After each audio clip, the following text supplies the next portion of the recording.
Halo semuanya, perkenalkan nama saya Azmiatun Syaulona dari program studi S1 Administrasi Rumah Sakit Universitas Bakti Tuna Husada, Tasikmalaya.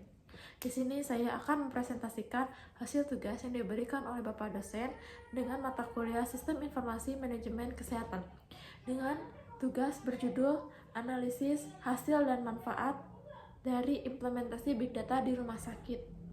Yang pertama, pemahaman kesehatan yang lebih komprehensif. Big Data memungkinkan analisis mendalam dari kata kesehatan yang beragam dan besar, membantu dalam memahami kondisi kesehatan pasien secara lebih komprehensif. Ini mencakup analisis data dari catatan medis elektronik, data laboratorium, dan data imaging, dan lain-lainnya.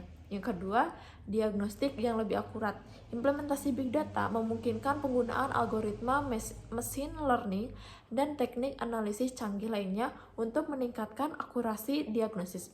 Dengan menganalisis pola dalam data pasien sebelumnya, sistem dapat membantu dokter dalam menentukan diagnosis yang lebih tepat. Yang ketiga, pemantauan real-time dan prediksi. Data real-time dari berbagai sumber, termasuk sensor medis dan perangkat wearable, dapat dipantau dan dianalisis untuk mendeteksi perubahan kondisi kesehatan secara cepat. Sistem Big Data dapat memprediksi potensi masalah kesehatan sebelum mereka menjadi kritis, memungkinkan intervensi dini.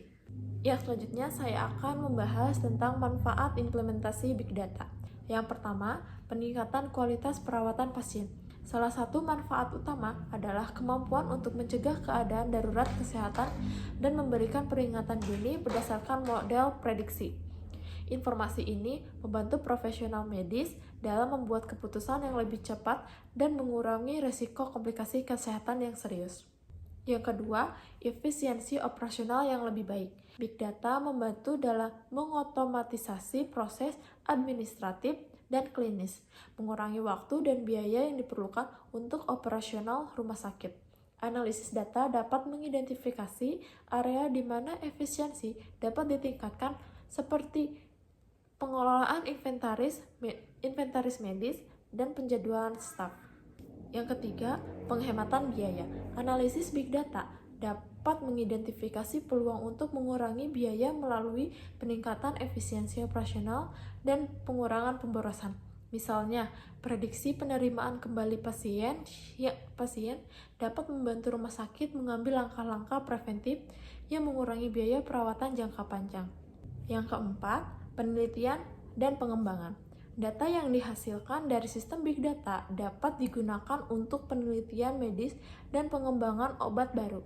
Dengan akses ke data yang lebih besar dan lebih terperinci, peneliti dapat mengidentifikasi tren kesehatan dan mengembangkan terapi baru yang lebih efektif.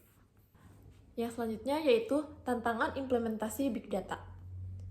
Yang pertama, kompleksitas dan kebutuhan sumber daya. Implementasi Big Data memerlukan investasi besar dalam infrastruktur teknologi dan sumber daya manusia. Rumah sakit perlu mengadopsi teknologi canggih seperti sistem penyimpanan data, NoSQL, Hadoop, dan Spark, serta melatih staf dalam penggunaannya. Yang kedua, masalah keamanan dan privasi data. Dengan volume data yang besar, menjaga keamanan dan privasi data pasien menjadi tantangan terbesar. Rumah sakit harus memastikan bahwa data disimpan dan diproses dengan aman sesuai dengan peraturan yang berlaku seperti GDPR atau HIPAA. Yang ketiga, integrasi dan interoperabilitas. Mengintegrasikan berbagai sumber data yang heterogen dan memastikan interoperabilitas antar sistem yang berbeda memerlukan upaya signifikan. Data dari EMR, laboratorium, dan perangkat wearable harus diintegrasikan dengan mulus untuk analisis yang efektif. Baik, yang selanjutnya yaitu kesimpulan. Implementasi Big Data di rumah sakit menghasilkan berbagai hasil positif seperti pemahaman yang lebih baik tentang kesehatan pasien, diagnosis yang lebih akurat, dan pemantauan real-time. Manfaat yang diperoleh termasuk peningkatan kualitas perawatan, efisiensi operasional, penghematan biaya, dan dukungan untuk penelitian dan pengembangan. Namun, tantangan signifikan seperti kebutuhan sumber daya, keamanan data, dan integrasi sistem harus diatasi untuk mencapai implementasi yang sukses. Sekian pemaparan materi dari saya. Mohon maaf kurang lebihnya. Wassalamualaikum warahmatullahi wabarakatuh.